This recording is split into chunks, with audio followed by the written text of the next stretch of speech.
भारतातलं एकही घर नाही जिथे अश्रू वाहिले नाहीत. पहलगामचा हल्ला भारताच्या सार्वभौमत्वावर हल्ला होता,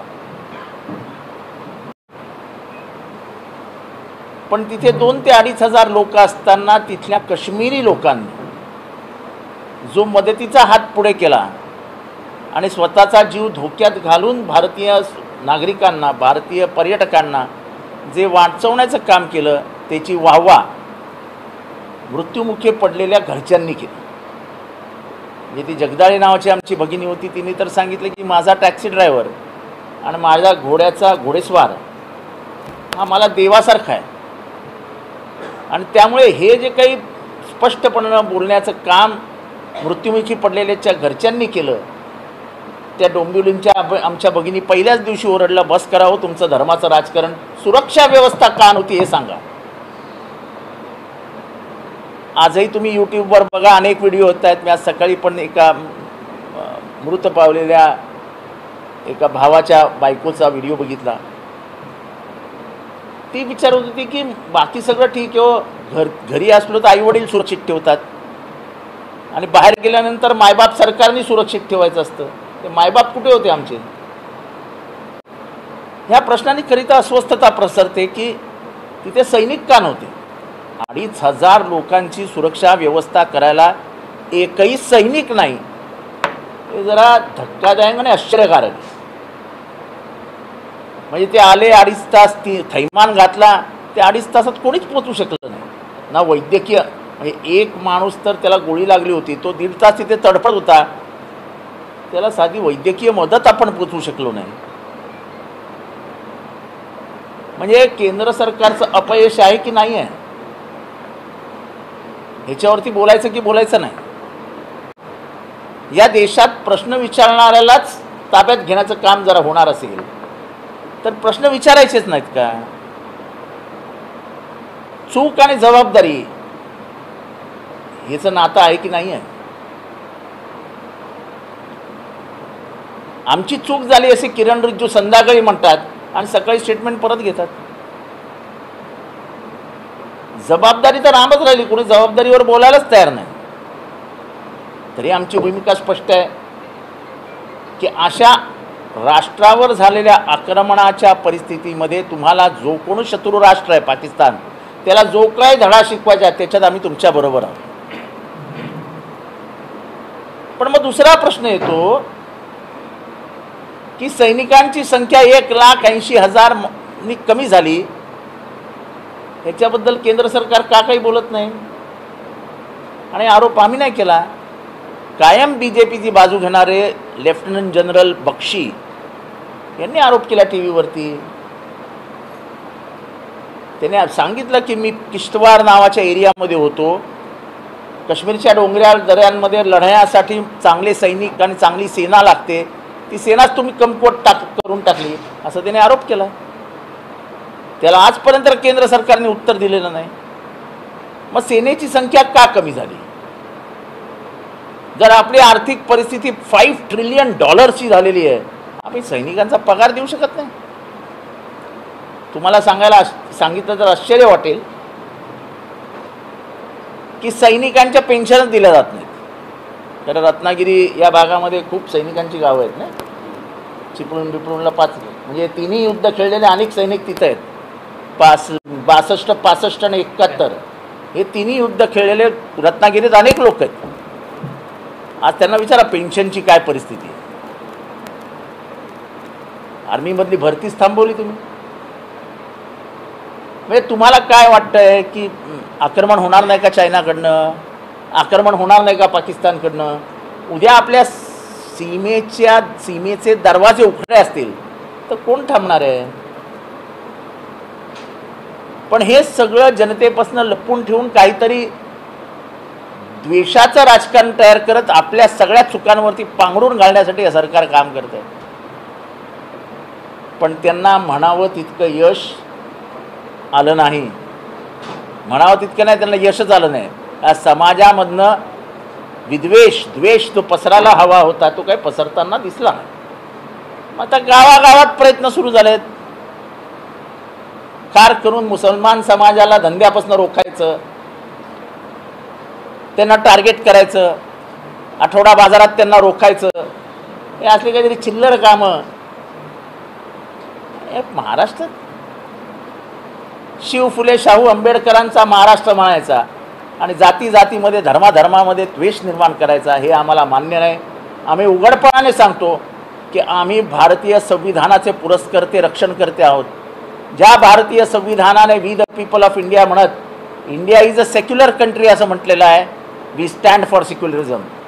धर्मनिरपेक्षतेचा बचाव करणं ही आमच्या आत्मसन्मानाची लढाई आहे, या महाराष्ट्र धर्माची लढाई आहे. ज्यांना इतिहासातलाही माहीत नाही ते काय प्रश्न विचारतात. शिवाजी महाराजांच्या सैन्यामध्ये सेनेमध्ये मुस्लिम सैनिक होते का? केळशी कुठे आहे? केळशी रत्नागिरीत केळशी कुठे आहे? किती एकर जमीन आहे ते याकूब बाबाच्या नावावर? 722 एकर जमीन आहे. आजही 7/12 फेरफारमध्ये त्यांचे महसुली कागदपत्रांमध्ये उल्लेख सापडतात. मग का दिली एका मुसलमानाला शिवाजी महाराजांनी जमीन? उगाच काहीतरी खोटानाटा प्रचार करायचा, शिवाजी महाराजांच्या नावाने करायचा. अरे तुम्हाला औरंगजेबाची कबर खोदायची का होती? अरे औरंगजेब ही आमच्या शौर्याची ओळख आहे. दिल्लीच्या सुलतानाला त्याच्या घरी पाठवून जाऊ दिला नाही आम्ही, त्याचं थडगं इथेच बांधलं. आमच्या शिवानी रोखला, आमच्या शंभूराजेंनी रोखला, आमच्या ताराराणीला रोखला आणि तो स्वतःच्या घरी जाऊ दिला नाही. ती कबर काय सांगते? तर ती शिवाजी महाराजांचं शौर्य सांगते. अफजल खानाची कबर काय सांगते? तर एवढा मोठा सेनानी 1 लाखाचं सैन्य घेऊन आला होता, गडाच्या खाली पण नाही येऊ शकला, तिथेच मारला त्याला. गद्दारी, स्वराज्याशी गद्दारी करणारा कृष्णा भास्कर कुलकर्ण्याला महाराजांनी तिथेच ठेचला. अफजल खानाची कबर तिची ओळख आहे, आमच्या गनिमी काव्याची ओळख आहे. या दोन्ही तुम्हाला मिटवून टाकायच्यात. कशासाठी? कारण का तुम्हाला शिवाजी महाराज कधी कधी अंगावर जड होतात. कारण का त्यांच्या राज्याभिषेकाला विरोध करणाऱ्यांची पिल्लावळ आता महाराष्ट्रात वावरताना दिसते. तेव्हा ही सगळी परिस्थिती बघितल्यानंतर हे राज्य काही सुस्थितीत आहे असं म्हणण्याचं काही कारण नाही.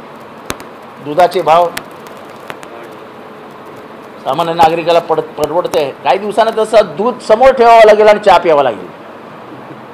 दूध बघायचं आणि चहा प्यायचा, अशी परिस्थिती. महागाई गगनाला भिडली असताना आपण कशावरच चर्चा करत नाही. म्हणजे जे मूलभूत प्रश्न आहेत महाराष्ट्राचे त्याची चर्चाच होत नाही. चर्चा कसली? हिंदू मुसलमान, धर्म पूछा जात नाही.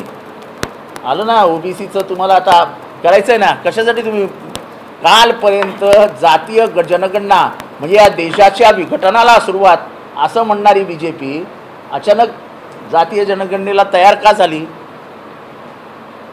याचं काय उत्तर आहे आपल्याकडे? हा प्रश्न आम्ही मांडला ना.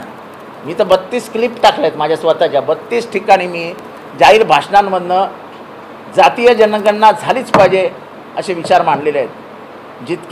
जिसकी जितनी संख्या भारी उसकी उतनी जिम्मेदारी, हे जे काशीराम म्हटले होते ते झालंच पाहिजे. ज्याची जितकी लोकसंख्या आहे त्याला तितकं प्रतिनिधित्व मिळालंच पाहिजे. आज न्याय व्यवस्थेमध्ये बहुजन समाजाची किती लोक आहेत? कारण का आरक्षणच नाही. अरे खरं तर आमची मागणी असेल न्याय व्यवस्थेत सुद्धा आरक्षण करा. जाऊ द्या ना सगळ्या जाती धर्माच्या लोकांना. न्यायाची प्रक्रिया वेगाने होईल.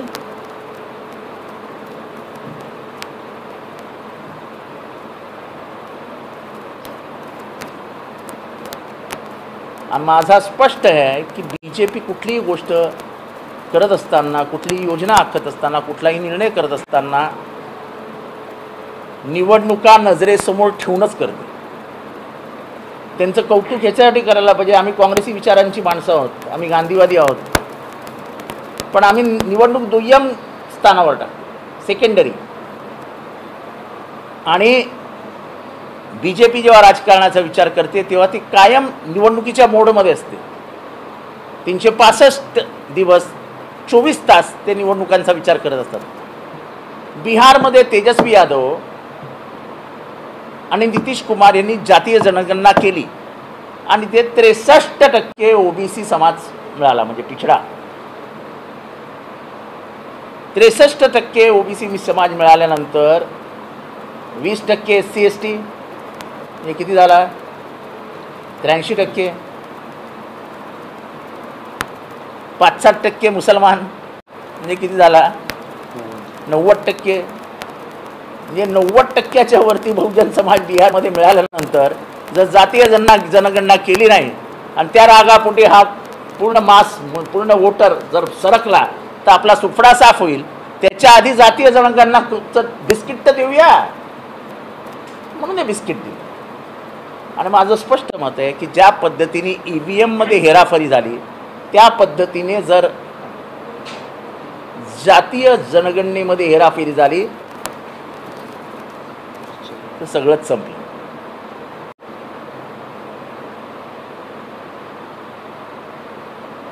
आणि त्याच्यामुळे आता बघूया या 26 मृतदेहांच्या शपथा घेऊन ज्यांनी राजकारणाला सुरुवात केली काय पाऊल टाकतात हे बघण्यासारखं आहे.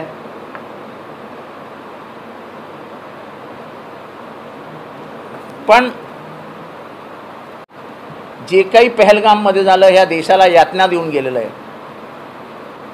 पण या सरकारने या प्रश्नाचं उत्तर जरूर द्यावं की पहलगाममध्ये सैनिक का नव्हते. आणि प्रश्न आम्ही नाही विचारत आहे, हे प्रश्न 26 जणांच्या घरच्यांनी विचारले. आणि हा आवाज मोठा झाल्याने जो प्लॅन होता तो प्लॅन फेल गेला.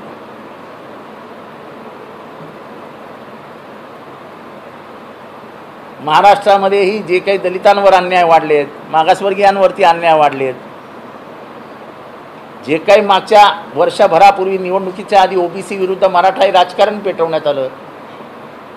एक निवडणूक जिंकाल पण समाजामधला द्वेष हा पुढची 10 वर्ष चालू राहतो आणि त्याच्यातनं महाराष्ट्राची प्रगती खुंटते. महाराष्ट्राच्या विकासाच्या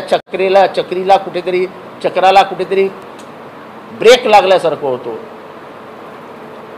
आज बेकारीचा आलेख काय पटीने वाढलाय. तेव्हा या सगळ्याचा विचार केल्यानंतर कार्यकर्त्यांनाही आम्ही आवाहन करतो की आपल्याला एकीकडे विकासाची बाजू मांडत असतानाच समाजामधली धर्मनिरपेक्षता टिकली पाहिजे. ह्या समाजामधल्या कुठल्याही समाजाला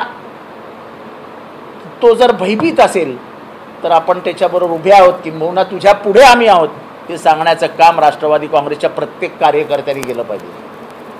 काही घाबरण्याचं कारण नाही. एका पराभवाने कुठलाही पक्ष संपत नसतो. -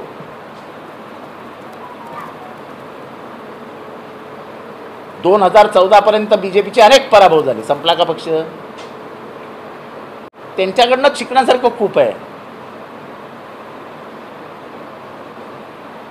तेव्हा लढण्यासाठी म्हणून कार्यकर्त्यांना तयार करण्याचा आम्ही निर्णय घेतलेला आहे आणि लढाई आम्ही लढू. त्याचा काय माहीत आता हे कधी स्थानिक स्वराज्य संस्थेच्या निवडणुका घेतात, कारण का यांचा लोकशाहीवर विश्वासच नाही. आपल्या इथे त्रिस्तरीय डेमोक्रेटिक सिस्टीम आहेत. जिल्हा परिषदा, पंचायत समिती, ग्रामपंचायती असं 3 स्तरीय आहेत. लोकशाहीचा मूलभूत पाया तिथनं सुरू होतो. तो पायाच उद्ध्वस्त करून टाकला आहे. जिल्हा परिषद नाही, महानगरपालिका नाही, नगरपालिका नाही. बरं आहे त्यांचं टेंडर सिस्टीम खालच्या खाली राबवायची आणि वरती पैसे पोचवायचे. म्हणजे मधले जे नगरपंचायत किंवा त्यांना जे लोकशाहीमध्ये जे अधिकार होतं हे अधिकार का दिले होते?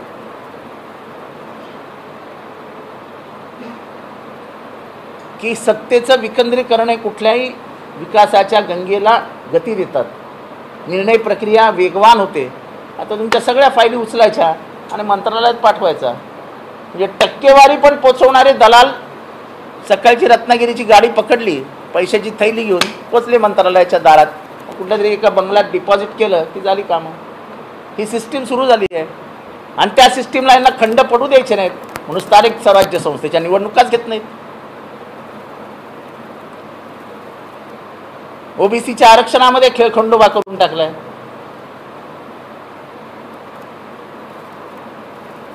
आणि या सगळ्या प्रश्नावरती कार्यकर्त्यांमध्ये थोडंसं जाऊन त्यांच्याशी बोलून त्यांना समजवून त्यांना रस्त्यावर काढण्याचं काम करायचं आहे. कारण का लढाई ही रस्त्यावर लढावी लागेल.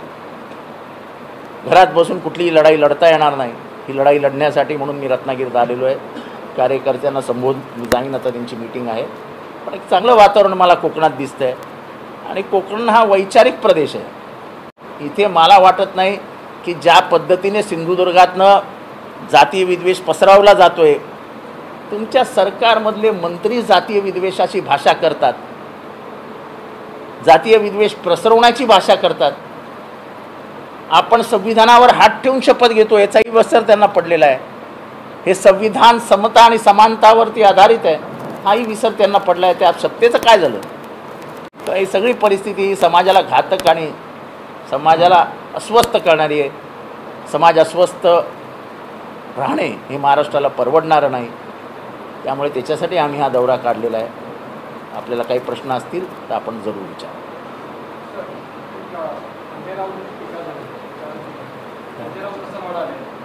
शरद पवार साहेब अमित शहांचा राजीनामा का मागत नाही? प्रत्येक एकत्र मित्रपक्ष असं की परिणाम आल्यावर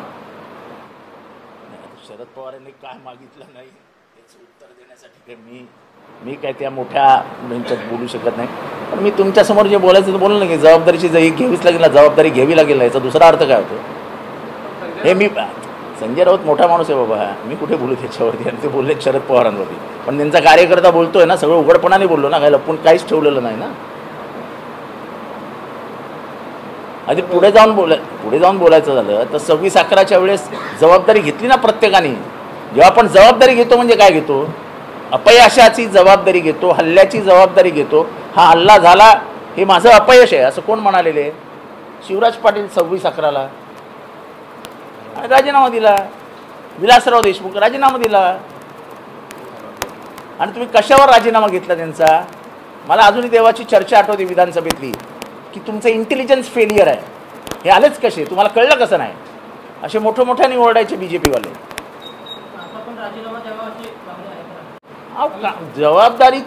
जबाबदारी स्वीकारली पाहिजे. म्हणजे याचा दुसरा अर्थ काय निघतो? अहो चूक झाली आहे म्हणणारा दुसऱ्या दिवशी पलटला, तुम्ही लक्ष नाही दिलं. अहो मालवणला एखादं घर तोडलं, सुप्रीम कोर्टाने झोडलं, फार अंगावरचे कपडे काढले प्रशासनाचे. कुठे उचलला प्रश्न? कोणी? आम्हीच उचलतो. ठीक आहे.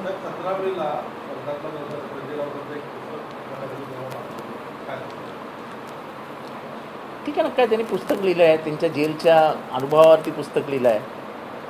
आणि तिचं प्रकाशन जावेद अख्तर आणि उद्धव ठाकरे साहेब, शरद पवार साहेब आणि केळकर, साकेत तो जो तृणमूल काँग्रेसचा खासदार आहे, ते तिघं करणार आहेत. चांगली गोष्ट काय त्याच्यात? महाराष्ट्र कार्यक्रम झाला राष्ट्रवादीचा, त्यावेळी अजित पवारांनी आपली मुख्यमंत्री पदाची दाखवली. त्यानंतर सुनील तटकरे देखील म्हणाले की अजितदादा मुख्यमंत्री व्हावेत हे आमचं स्वप्न आहे. अजित पवार देखील म्हणाले की 2004ला ती संधी होती पण त्यावेळी काही झालं नाही असं देखील कारण म्हणाले. 2004चं काय मला आठवत नाही. एवढं काय माझी मेमरी स्ट्रॉंग नाही. स्वप्नाबद्दल काय? स्वप्न पाहण्याचा अधिकार प्रत्येकाला नाही. तुम्ही पाहू शकता मला मुख्यमंत्री व्हायचं. स्वप्नात कोणाला अडवतंय? स्वप्न ही अशी गोष्ट आहे प्रत्येकाने पाहावं. स्वप्न पाहू नये तर मग जीवनच व्यर्थ आहे. जीवन हे स्वप्नव्रतच असावं. पण ते स्वप्न पूर्ण होईल का नाही याचीही जाणीव असावी. अजितदादांना वाटत असेल तर काय चुकीचं आहे? कालच्याच कार्यक्रमाला मुख्यमंत्री एकनाथ शिंदे देखील अनुपस्थित होते. त्यावरून अजितदादांनी देखील टोला लगावला की याच्यावर प्रतिनिधी का पाठवला असा देखील टोला लगावला. अहो ते त्यांचे काय बोलतात, एकनाथ शिंदेबद्दल काय बोलतात, देवेंद्र फडणवीस बद्दल काय बोलतात, मला काय करायचं आहे? मी माझा पक्ष, ते काय बोलले, त्यांच्या पक्षात काय झालं, त्यांचं घर, त्यांचा पक्ष, त्यांचा दिवाणखाना, त्यांची बेडरूम, काय करतात ते करू द्या. माझ्या बापाचं काय जातं? मी कशाला डोकावून बघू? माझं काम नाही ते. मी फार उघडपणाने बोलणारा माणूस आहे. मला दुसऱ्याच्या घरात डोकवण्याची सवय नाही.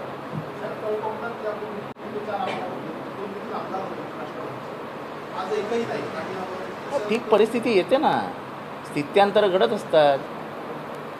ठीक आहे ना, नाही तर त्याच्यातून उभं राहील ना माणूस, उभा राहतो ना. ते उभा राहण्यासाठीच आम्ही आलो आहे ना. ठीक आहे ना. हो, असं आहे की दुसऱ्या महायुद्धाच्या वेळेस जेव्हा हिटलर बेफाम सुटला आणि जेव्हा लक्षात आलं की हिटलरला आज अडवलं नाही तर आपलं विश्व फॅसिस्ट होईल आणि फॅसिझमची पकड एकदम घट्ट होईल, तेव्हा एकमेकांचं तोंड न बघणारे जगाचे 3 नेते एकत्र आले. स्टॅलिन, रूझवेल्ट आणि चर्चिल. आणि पहिल्यांदा त्यांनी शपथ काय घेतली की आधी फॅसिझम रोखा. बेनिटो मुसोलिनी आणि ॲडॉल्फ हिटलर यांच्या माध्यमातून तयार झालेला फॅसिझम रोखा. आणि युद्धाला सुरुवात झाली आणि काही वर्षातच लेनिनग्राडमध्ये पहिल्यांदा हिटलर हारला. आपण जेव्हा एखाद्या विचाराने लढाई लढत असतो तेव्हा त्या विचाराचा पहिला शत्रू कोण, त्या शत्रूवरच हल्ला करायला पाहिजे. मला काय मिळणार आहे हा विचार केला तर युद्धच होणार नाही. मला काय मिळणार हे म्हणणं महत्त्वाचं नाही. या जगाला धोका फॅसिझमपासून होता, तो फॅसिझम रोखला पाहिजे. हे हिटलरचं, हे स्टॅलिनला, रूझवेल्टला आणि चर्चिलला पटल्यामुळेच हिटलरचा पराभव झाला.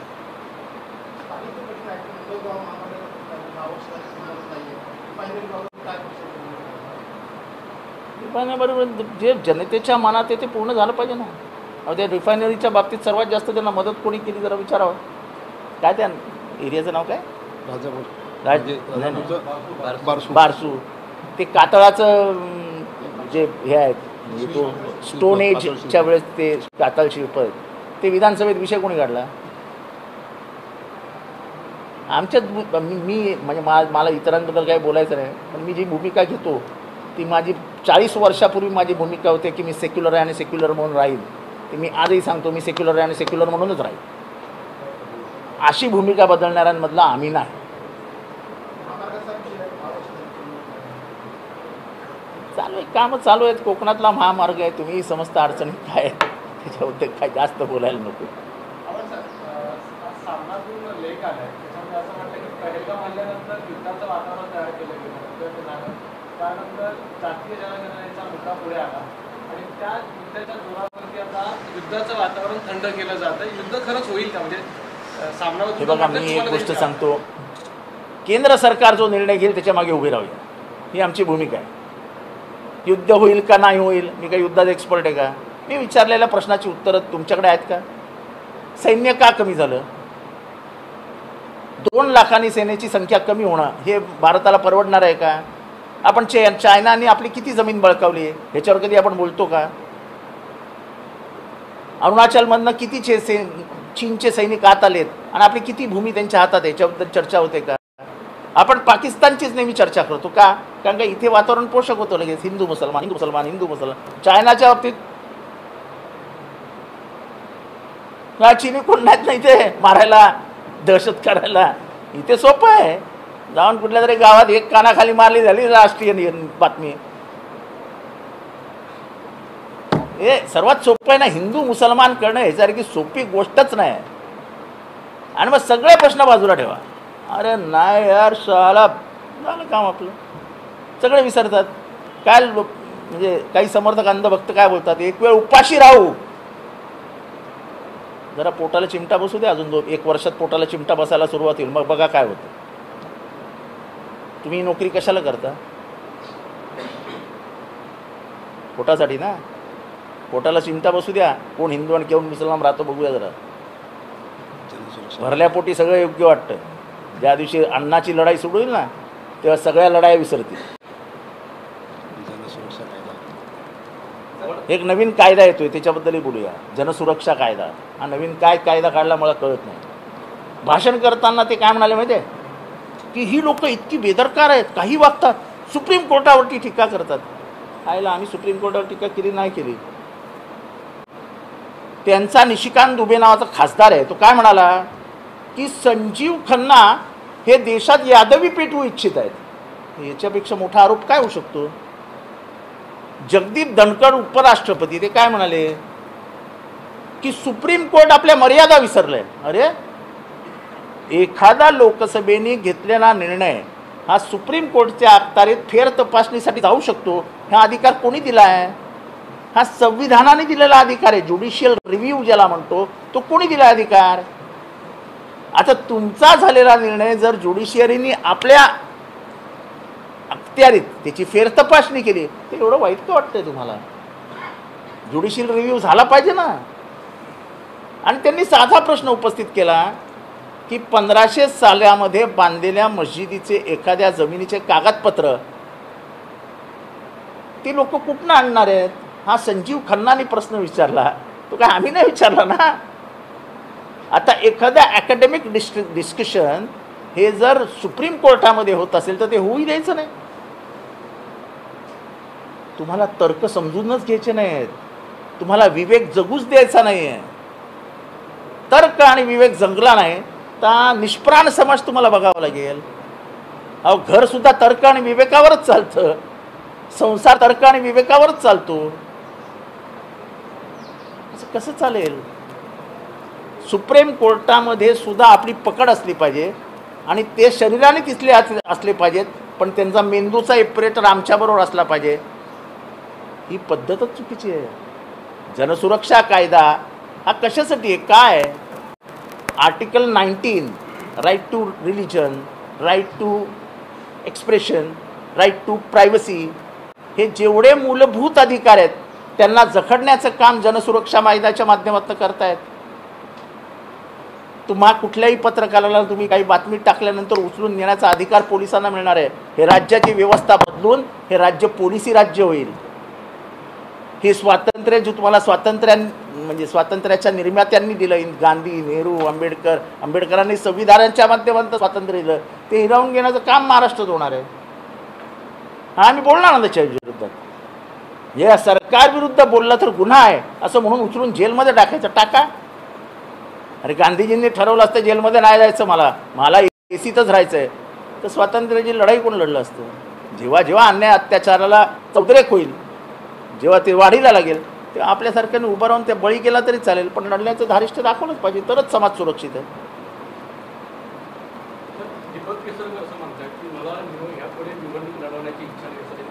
तुमची इच्छा असेल त्यांना लढवण्याची, तुम्ही चर्चा करा त्यांच्यावर. आम्हाला काय करायचं आहे? म्हणून आम्ही काय म्हटलं, आम्ही ह्या भूमिकेत सरकार बरोबर आहोत. त्यांना चुनचुनके मारू द्या, नाही तर निवडून मारू द्या. सरकार जे करेल ते योग्य करेल, कारण का हल्ला देशाविरुद्ध आहे. ह्याच्यात कुठेही सरकारला अडचणीत आणायचं, सरकारविरुद्ध सकारात्मक आम्ही प्रश्न विचारला ना, सेनेचा प्रश्न विचारला, त्याचं उत्तर त्यांनी द्यावं एवढीच आमची इच्छा आहे. पण सरकारला ह्या परिस्थितीत कुठे अडचणीतला सामोरे जावं लागेल अशी कुठलीही भूमिका आमची असणार नाही. कारण का ह्या परिस्थितीमध्ये हे आमचा देश एकसंघ आहे हे शत्रू राष्ट्राला दाखवणं अत्यंत गरजेचं असतं. आणि आम्ही नेहमी म्हणतो की दहशतवादाला रंग नसतो, जात नसते, धर्म नसतो, पंथ नसतो. आता सगळेच बोलायला लागले. आणि त्यामुळेच ह्या देशामध्ये स्वतःचं राजकीय अपयश झाकण्यासाठी म्हणून जे हिंदू मुसलमानांमध्ये कोंबडे झुंजवण्याचं कामाला सुरुवात झाली आहे, त्यांचा आकार कोण आहे हे तपासण्याची गरज आहे. चला.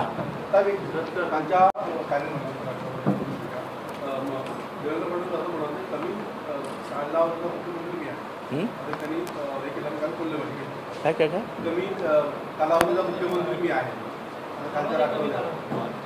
म्हणजे